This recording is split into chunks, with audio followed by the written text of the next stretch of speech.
ભારતની એક એવી નોટ કે જેને વિચિત્ર નોટ તરીકે ઓળખવામાં આવે છે, એટલે કે 2 રૂપિયા અને 8 આનાની નોટ અથવા તો 2.5 એટલે કે ₹2.5ની નોટ. આ નોટને વિચિત્ર નોટ શા માટે કહેવામાં આવે છે તે જાણવું હોય તો તેની પહેલાં તમે અમારી ચેનલ ઉપર નવા હો તો અમારી ચેનલને લાઇક કરો, શેર કરો અને સબસ્ક્રાઈબ કરો. ત્યારબાદ આપણે જાણીશું કે આ નોટને વિચિત્ર શા માટે કહેવામાં આવે છે.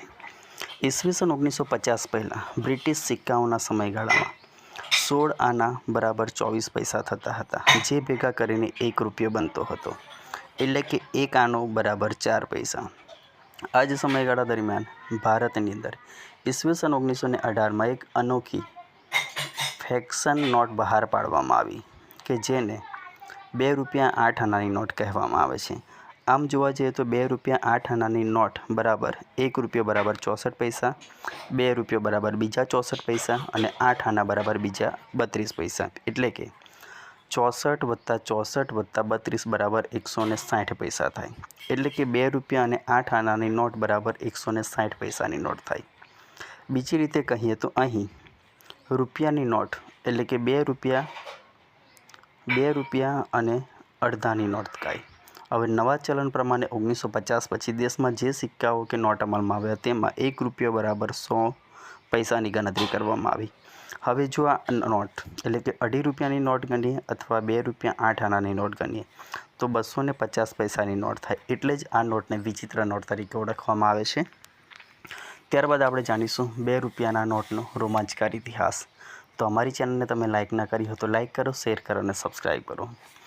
2 રૂપિયા અને 8 આનાની નોટ કે જે ઈસવીસન 1918માં અનોખી રીતે ચલણમાં આવેલી હતી. ચલણની મૂળ કિંમતમાં બ્રિટિશ રાજમાં બોમ્બે સર્કલમાં તે વપરાતી હતી.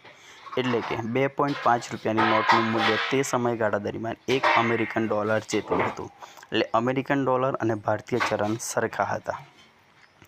આ નોટને વિચિત્ર નોટ એટલા માટે કહેવામાં આવે છે કે તેઓ ઓછા સંખ્યામાં છપાઈ હતી અને સૌથી વધારે તેનો ઉપયોગ અલ્પજીવી હતો, એટલે ઓછા સમય માટે ઉપયોગ થયો હતો. તે નોટને સ્ટોપ ગેપ વ્યવસ્થા તરીકે ઓળખવામાં આવે છે, એટલે ચોક્કસ સમયગાળા દરમિયાન જ આ નોટનો ઉપયોગ થયો હતો. ઈસવીસન 1918થી 1924ના સમયગાળા દરમિયાન આ નોટનો ઉપયોગ થયો હતો, જેમાં અંગ્રેજ શાસન દરમિયાન નીચલા સંપ્રદાય માટે સિક્કા બનાવવાની કામગીરીમાં ચાંદીની અછતને દૂર કરવા આ નોટનો પ્રયોગ થયો હતો. અંગ્રેજોએ તે સમયગાળા દરમિયાન 7 વિભાગમાં વિભાજિત કર્યું હતું અને આ 7 વિભાગમાં અલગ અલગ નોટો વપરાતી હતી, જેના કોડ અલગ હતા. એટલે કે એ કાનપુર, બી બોમ્બે, સી કલકત્તા, કે કરાચી, એલ લાહોર, એમ મદ્રાસ અને આર રંગૂન. આ 7 સર્કલની અંદર નોટ અલગ અલગ કોડ પ્રમાણે છપાઈ હતી અને તે વિસ્તાર પૂરતી જ આ નોટ મર્યાદિત હતી. 2 ફેબ્રુઆરી 1918ના રોજ બ્રિટિશ ભારત સરકાર દ્વારા જારી કરવામાં આવેલી આ નોટ 2/8 તરીકે મુદ્રિત થયેલી હતી, એટલે કે 2 રૂપિયા અને 8 આના. આ સમયગાળા દરમિયાન નાના મૂલ્યના ચાંદીના સિક્કાઓમાં અડધો એટલે કે 1 રૂપિયાનો ચોથો ભાગ, 1 રૂપિયાનો બીજો ભાગ અને 2 આનાના સિક્કાઓ ઉપલબ્ધ હતા.